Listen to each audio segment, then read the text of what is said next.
Praise the lord. ದೇವರ ನಾಮಕ್ಕೆ ಸ್ತೋತ್ರ ಉಂಟಾಗಲ್ಪಡಲಿ. ಪ್ರೀತಿಯುಳ್ಳ ದೇವ ಜನರೇ, ಯೇಸು ಕ್ರಿಸ್ತನ ಹೆಸರಿನಲ್ಲಿ ನಾನು ನಿಮ್ಮನ್ನು ವಂದಿಸುತ್ತೇನೆ.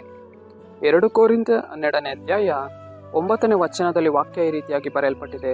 ನನ್ನ ಕೃಪೆಯೇ ನಿನಗೆ ಸಾಕು, ಬಲಹೀನತೆಯಲ್ಲಿಯೇ ಬಲವು ಪೂರ್ಣ ಸಾಧಕವಾಗುತ್ತದೆ ಎಂದು ವಚನ ಬರೆಯಲ್ಪಟ್ಟಿದೆ. ಅಂದರೆ ಪ್ರೀತಿಯುಳ್ಳ ದೇವ ಜನರೇ, ಕರ್ತನು ಈತನ ವಚನದ ಮೂಲಕ, ಈತನ ವಾಕ್ಯದ ಮೂಲಕ ಯಾರನ್ನ ಬಲಪಡಿಸ್ತಾ ಇದ್ದಾರೆ ಅಂದ್ರೆ ಪೌಲನನ್ನ ಏನ್ ಮಾಡ್ತಾ ಇದ್ದಾರೆ? ಬಲಪಡಿಸುವವರಾಗಿದ್ದಾರೆ.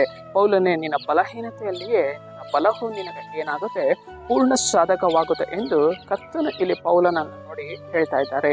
ಅದೇ ರೀತಿಯಾಗಿ ನಮ್ಮ ಜೀವಿತದಲ್ಲಿಯೂ ಕೂಡ ಪೌಲನಂತೆ ಎಷ್ಟೋ ವಿಧವಾದ ಒಂದು ಬಲಹೀನತೆಗಳು ನಮ್ಮ ಜೀವಿತದಲ್ಲಿ ಹೋರಾಡ್ತಾ ಇರುತ್ತೆ.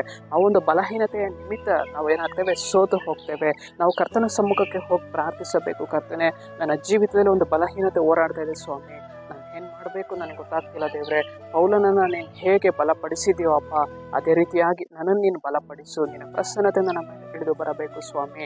ಅಪ್ಪ ಕರ್ತನೆ, ನಿನ್ನ ಕೃಪೆ ನನ್ನ ಮೇಲೆ ಇಳಿದು ಬರಬೇಕು ದೇವರೇ. ನನ್ನ ಕೃಪೆಯೇ ನಿನಗೆ ಸಾಕು ಅಂತ ನೀನು ಹೇಳ್ತಾ ಇದ್ದಿಲ್ಲ ದೇವರೇ. ನಿನ್ನ ಕೃಪೆನ ನಾನು ಪರಿಪೂರ್ಣವಾಗಿ ಅನುಭವಿಸುವಂತೆ ನೀನು ಸಹಾಯ ಮಾಡು ಎಂದು ಪ್ರಾರ್ಥಿಸುವಾಗಲೇ ದೇವರ ಕೃಪೆ, ದೇವರ ಬಲವು ನಮ್ಮ ಮೇಲೆ ಅದೇನು ಮಾಡುವಂತಾಗಿದೆ? ಇಳಿದು ಬರುವಂಥದ್ದಾಗಿದೆ. ಹೇಗೆ ದೇವರು ಈತನ ವಚನದ ಮೂಲಕ ಪೌಲನನ್ನ ಬಲಪಡಿಸಿದ್ದಾರೋ ಅದೇ ರೀತಿಯಾಗಿ ಮಗನೇ, ಮಗಳೇ, ಈತನ ವಚನದ ಮೂಲಕ ಕರ್ತನು ನಿಮ್ಮನ್ನ ಏನ್ ಮಾಡ್ತಾ ಇದ್ದಾರೆ? ಬಲಪಡಿಸ್ತಾ ಇದ್ದಾರೆ.